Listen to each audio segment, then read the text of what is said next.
I'm going to be arguing the workability claims presented by the second negative. She mentions that Mothers Against Drunk Driving claims that after the implementation of the 21 minimum legal drinking age law, that they saw a trend of fatalities caused by alcohol-related crashes going down. But actually, recent research shows that this number has actually been pretty exaggerated. According to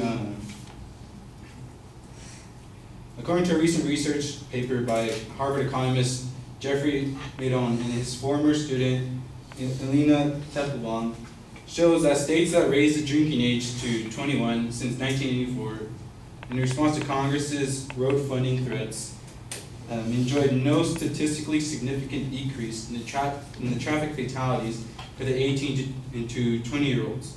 They point to the decades-long steady decline in the rate of traffic fatalities, deaths per billion passenger miles, a decline due in large part to safer cars and improved driver education and better medical technology.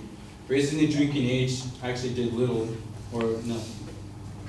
Also, she mentions that European drinks do drink more, that their teens would drink more if the drinking age was lowered. And I'm not going to deny that. There's a lot of statistical evidence that shows that if the drinking age is lowered, that teens will, in fact, begin to drink more. But going back to that, teens that do drink more in the teenage years only do so because it's the same concept that applies to what happens now with the age 21 law. And oftentimes when European students are interviewed, they often mention that binge drinking, when they did do it, was more of a high school thing, and that they eventually grew out of it.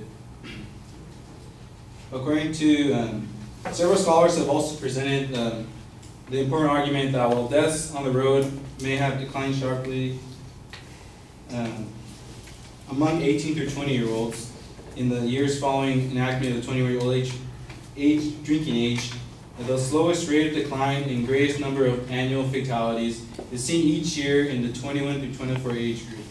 This means that going back to the age 21 law and the amount of traffic fatalities that happened, they didn't just decrease for people under the ages of 21.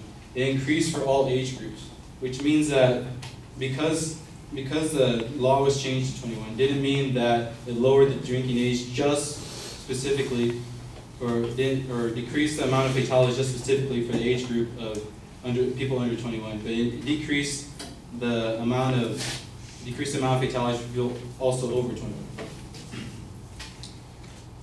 Also, going back to the teens who are drinking more, there's certainly, according to Will Wilkinson, his article Bottoms Up on Forbes magazine, there's certainly evidence that if we got rid of age limits, teens would drink more. But drinking more is a drinking problem only in the minds of neo-prohibitionists.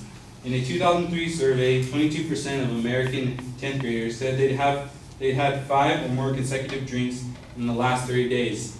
But Denmark, where there's no legal minimum to drink, 60% of 15 through 16-year-olds said they'd thrown back 5 or more in a row within the last couple of nights.